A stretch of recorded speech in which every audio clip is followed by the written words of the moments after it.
Hari libur nih, seru banget ini. Apa Gri serunya Gri? Banyak yang minta, padahal udah saya lewatin aja. Sontongnya saya Didu digigit ubur-ubur.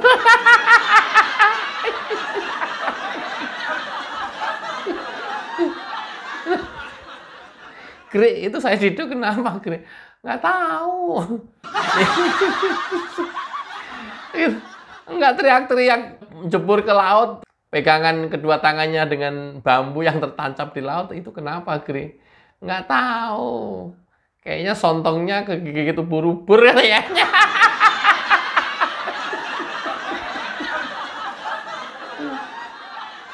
Saya nggak tahu kategori punyanya saya itu tuh sontong atau blekutak.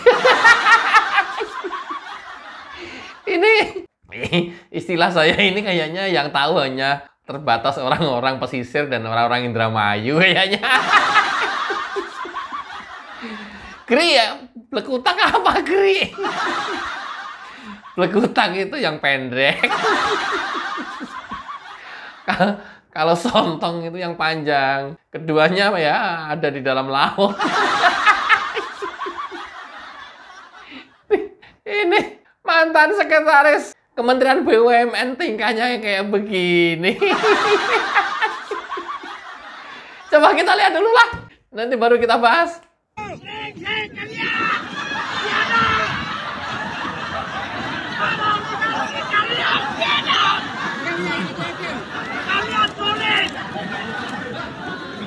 Merampok negara, menyiksa rakyat.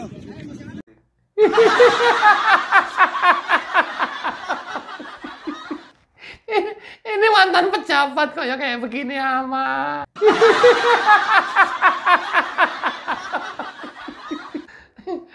Biadab! Para oligarki biadab! Sontong gua sampai digigit ubur-ubur biadab!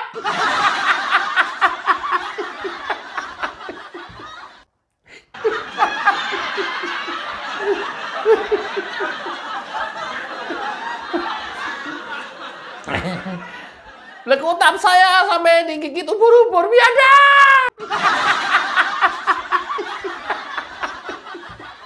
Ya, yang suruh banyak tingkah siapa? Saya Didu. Lu itu kelahiran 2 Mei 62 loh.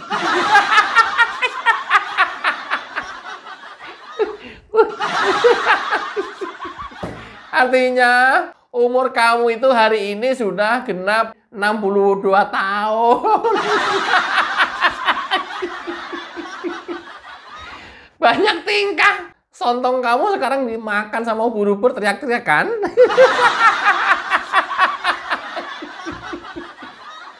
Rupanya ini gue duga ubur-ubur masuk ke celananya dia ini.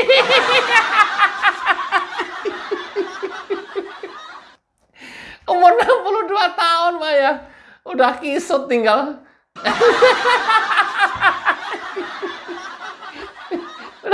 Udah kayak blekutak aja.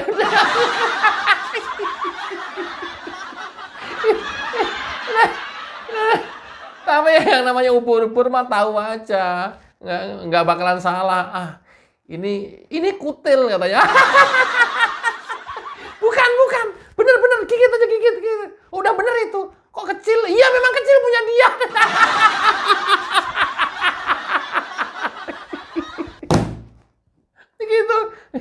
Begitu digigit ubur-ubur teriak-teriak. Biadab! Biadab! Itu ibunya gue biadab!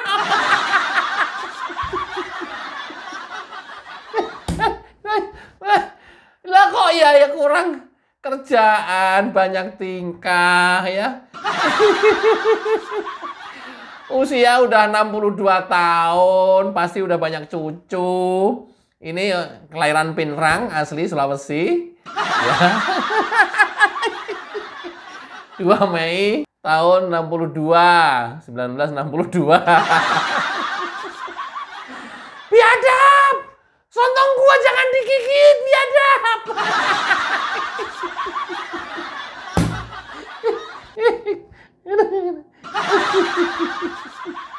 Ya, dia mantan sekretaris Kementerian BUMN. Ya. Kok kayak gini amat, Gri? Ya makanya. Awalnya, dia mengawali karir itu sebagai staf di BPPT tahun 87 hingga 2019. Kemudian menjadi tim ahli BPPT dan tim ahli Menristek itu tahun 2004. Jadi kalau masalah sontong, blekutak, ubur-ubur gitu sih kayaknya. Dia udah hafal kayaknya. Ini blekutak sontong yang dimakan ubur-ubur teriak-teriak. Kebayang nggak sih? Kalau ubur-uburnya masuk ke dalam celana gitu.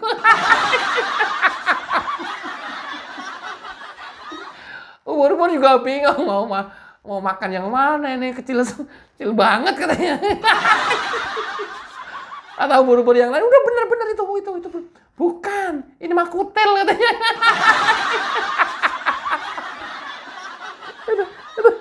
Aduh nangis gua. Aduh. Kemudian pernah menjadi ketua ITSMI, ya, kita Ikatan Cendekiawan Muslim Indonesia, periode 2003-2026, tingkahnya kayak begini. Orang Indonesia ya pekok-pekok semua. Lama-lama orang-orang pinter jadi pekok ini. Pernah menjadi pakar Dewan Ketahanan Pangan 2005. Kemudian Sekretaris Kementerian BUMN itu 2005 sampai 2010. Ini yang fenomenal. Menjadi Komisaris Independen PTPN 4 2006 sampai 2008, 2 tahun. Kemudian menjadi Komut PTPN 4 di September 2008. Kemudian menjadi Komisaris Utama PT Merpati Nusantara kala itu. Komut Merpati Nusantara biadab! Coba, kalau ada warga, masyarakat itu, Komut Merpati Nusantara biadab! Ini gimana? Kemudian menjadi Stafsus ESDM 2014 sampai 2016. Kemudian pernah menjadi anggota MPR 97 sampai 99. Nggak tahu nih periodenya, cuma 2 tahun.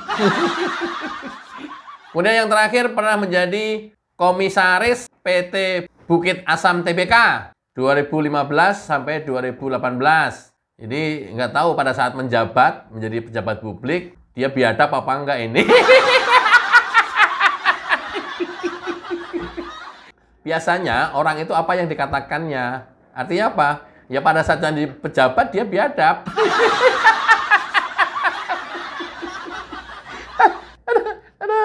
Saya tidur, ya Allah. Umurnya udah 62 tahun. Ibadah yang rajin di rumah.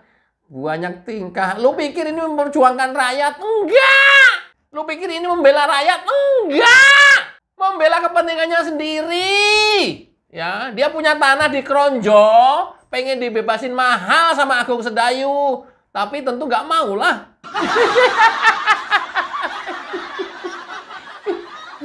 Itu gara-garanya, ya. Semenjak peristiwa itu, Agung Sedayu nggak mau membayar harga sesuai yang dia minta, ya. Baru dia mengadakan gerakan-gerakan ke masyarakat, ke nelayan, terus menyerang terus. Akhirnya bawa-bawa Jokowi juga. Kenapa? Ya latar belakangnya dalam jabatannya ya Jokowi sepertinya nggak srek dengan orang ini nih. Nah, jadi kalau masyarakat, hati-hati ya. Kalau masyarakat ini kemudian mengagung-agungkan, memuji-muji Said Didu sebagai pejuang pembela rakyat, salah. Itu hanya poles, itu hanya modus, itu hanya tempat mereka bersembunyi. Salah. Artinya dia memperjuangkan dirinya sendiri, pengen jual mahal tanah dia yang di Kronjo, kurang lebih 100 hektar. Oh, koreksi kalau salah. Itu pasalnya. Konon katanya waktu itu Said Didu membeli dengan harga 5.000 per meter persegi. Sekarang minta dibayar sama Agung Sedayu 1.500.000 per meter persegi. Gila aja lu kali. Diminta dibayar 150 miliar. Situ waras. Masyarakat jangan terprovokasi sama orang-orang yang model begini. Karena apa? Dalam sejarahnya dia itu juga pejabat dari mulai lulus kuliah sampai dengan terakhir kemarin. Loh, begitu sudah tidak menjabat sebagai pejabat publik, tidak menjadi ASN, kok kayak begini kan nggak benar artinya. Selama 32 tahun lebih dia makan dari gaji yang didapatkan dari pajak rakyat. Loh, kok sekarang kayak begini? Hati-hati orang-orang macam gini. Terkecuali memang dia itu independen, hidupnya tidak pernah bergantung ke negara, tidak pernah makan dari gaji yang dibayar oleh pajak rakyat. Masih oke gitu lah ya. Loh, ini mbadok setiap hari dari dulu. Dari uang rakyat loh.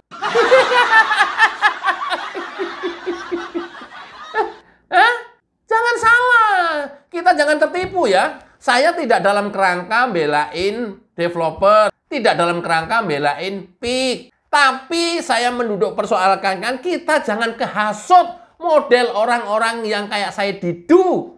Ya, yang overacting, turun ke raut, teriak-teriak. Mau biar dimakan ubur-ubur sontongnya. Nah, isu ini dibantah oleh Saididu bahwa katanya dia ya memang punya empang, tapi dia tidak pernah sekalipun menawarkan ke PIK. Ya nggak apa-apa, sah-sah saja. Tapi apa kata CEO Agung Sedayu atau Presiden Direktur dari Agung Sedayu? Simak. Saya tidak menuding, tapi fakta bahwa Pak Saididu itu punya lahan ada di sana beberapa hektar. Itu ditawarkan untuk kita membeli. Nah, persoalannya adalah mungkin tidak ada kesesuaian harga. Ya, itu faktanya ya, faktanya. Bukan saya menuding, tapi adanya begitu. Nih, beliau adalah CEO atau Presiden Direktur PT Sedayu. Udah langsung menyatakan sendiri bahwa benar.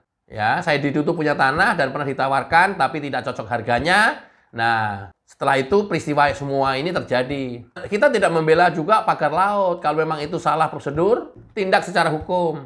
Karena ini bahaya banget kalau kita nggak luruskan, kalau kita nggak kasih penjelasan yang apa adanya, ya. Karena ini kan kepentingan semua ini. Nah, belakangan ini kita dihasut, masyarakat ini dihasut oleh para pembenci pemerintah, pembenci Jokowi, dengan isu 9 naga, dengan isu oligarki. Awas, hati-hati. Mereka pengen mengulang peristiwa 98. Hati-hati. Hati-hati, jangan sampai terjadi. Karena apa? Orang-orang biadab dalam kelompok pembenci Jokowi ini, gue bilang biadab. Kenapa? Dia hanya menciptakan, menghasut, dan setelah kejadian peristiwa yang sangat kelam terhadap negeri ini, mereka ngumpet. Mereka hanya mengambil untungnya saja. Hati-hati. Persis 98 kemarin. Orang-orang dalang-dalang itu ngumpet setelah meledak peristiwanya. Setelah terjadi kerusuhan hebat di Medan, Jakarta, Bandung, dan Solo, dan kota-kota kecil lainnya.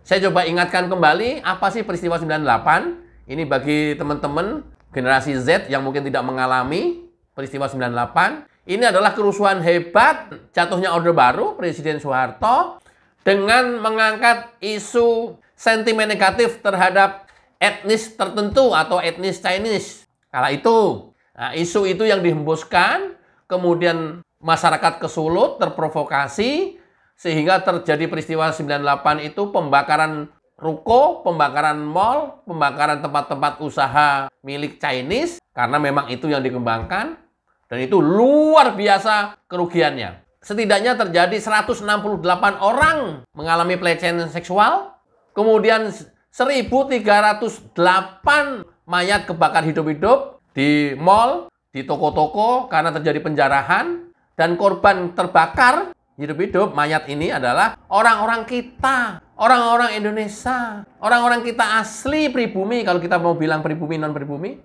bukan orang Chinese, bukan yang menjadi sasaran aksi, orang-orang kita. Loh, kok bisa orang-orang kita menjarah mall misalnya, kemudian mallnya dibakar. Saya nggak tahu siapa yang bakar. Orang terjebak, mati, kepanggang di dalam mall itu. Memang yang rugi Cina? Bukan. Yang rugi kita. Hati-hati. Hati-hati. Ini Orang-orang pembenci Jokowi ini provokasinya ke arah ke sana. Ya, nyata-nyata pengen mengulang peristiwa 98, berkali-kali mereka pada menyatakan itu. Ya, hati-hati. Ini provokasi yang luar biasa kalau sampai dia mengangkat oligarki terus-menerus dia menerbangkan kebencian terhadap etnis tertentu. Hati-hati. Bukan mereka yang rugi, kita. Bukan mereka yang mati, kita. Yang mau diar itu kita. Warga kita yang mau diar. Banyak tetangga, waktu itu saya tinggal di sekitar Lipo Karawaci. Penjarahan mal di Lipo Karawaci itu, masyarakat kampung berbondong-bondong masuk ke dalam mal Lipo Karawaci. Ada yang memanggil TV, handphone, radio, macam-macam. Elektronik, kulkas, semuanya diangkutin. Apa yang terjadi? Pada nggak balik, kebakar, kepanggang di dalam mal. Dan itu terjadi di mal-mal yang lainnya. Medan, yang besar waktu itu Klender, Plaza Sentral Klender, itu terbesar. Orang Cina yang mati kepanggang. Bukan orang kita, blok. Goblok, orang kita. Kemudian ditaksir kerugian 3,1 triliun atas peristiwa itu. Dan ini sungguh sangat mengerikan. Ini sejarah kelam Indonesia. Ini tampaknya oleh para pembenci Jokowi, oleh provokator ini pengen diulang.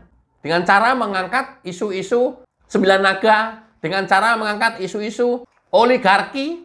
Terus itu yang dihembuskan oligarki. Dia terus membangun kebencian terhadap kawan kita etnis China. Hari ini, awas, Pak, waspadai. Hari ini, termasuk Said Didu. Dia membangun itu terus, narasi itu terus. Hati-hati. Dan kelompok-kelompoknya terus dia membangun itu. Hati-hati. Yang rugi bukan China, kita. Yang mati bukan China, kita. Goblok. Orang China banyak duit, gampang lari ke luar negeri. Orang kita yang menjadi korban. Orang kita yang kehilangan pekerjaan. Mereka gampang. Usahanya habis, dia bikin usaha lagi. Aduh, para provokator, tolong please hentikan ini. Hentikan ini. Masyarakat jangan terprovokasi. Bahwa PIK kemudian dalam pelaksanaannya ada pelanggaran, misalnya pagar laut, misalnya, ada pelanggaran penerbitan SHM misalnya, itu ditindak aja. Jangan terprovokasi, meluas kemana-mana. Hati-hati. Ya, dia terus membangun narasi ini. Oligarki, dia terus membangun kebencian terhadap etnis China. Hati-hati. Dan pada saat sebelumnya, di momen lain, dia selalu membangun kebencian itu. Dan dia mengulang, termasuk Amin Rais. Bukan tidak mungkin dia bilang peristiwa 98 terulang lagi. Dan orang-orang para pembenci lain pada ngomong begitu. Hati-hati, hati-hati. Ingat, 1.308 korban mayat terbakar hidup-hidup kepanggang di mall, di dalam mall. Itu adalah orang kita semuanya. Rakyat Indonesia semuanya. Nggak ada orang Chinese, nggak ada. Coba pada mikir nggak? Mikir nggak? Ini terutama yang para provokator ini nih. Oh, mereka nanti ngumpet. Mereka ngumpet. Kalau sudah terjadi letupan, udah meledak, dia ngumpet. Pola-polanya seperti itu. Makanya hati-hati, hati-hati ya Allah. Said Didu hari ini seperti itu. Bukan membela rakyat. Bukan. Bukan memperjuangkan rakyat. Bukan. Membela kepentingannya diri sendiri karena dia gagal. Tanahnya belum dibayar. Kemudian secara keseluruhan Said Didu menjadi kritikus seperti ini. Membela rakyat. Bukan. Karena dia nggak dapat tempat lagi di pemerintahan. Karena dia tidak mendapat kesempatan lagi menjadi pejabat publik. Bukan. Bukan. Dasarnya itu loh, dasarnya. Bukan membela rakyat, bukan. Hati-hati. Hati-hati terhadap Said Didu. Makanya kemarin waktu di acara di ILC, berkali-kali Said Didu mengingatkan kepada lawan debatnya, awas ya mas, jangan bawa-bawa pribadi. Dia ketakutan. Begitu disebutkan tanah dia yang dikeronjol, mas, ingatan lagi dia. Jangan bawa-bawa urusan pribadi ya mas. Ketakutan dia. Karena sesungguhnya ya membela dirinya sendiri. Ini oportunis. Ini oportunis sejati ini manusia ini. Hati-hati. Hati-hati. Ya nangis-nangis. Teriak-teriak. Sering banget kan dia nangis. Waduh. Supaya apa? Ya lebih dramatis lagi perannya. Oke ya. Hati-hati. Mudah-mudahan masyarakat tidak gampang terprovokasi.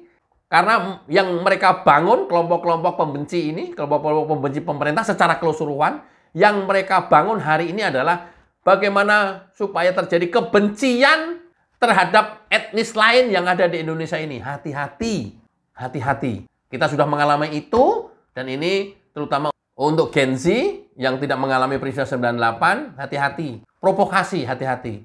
Mudah-mudahan bermanfaat. Wassalamualaikum warahmatullahi wabarakatuh. Cayo.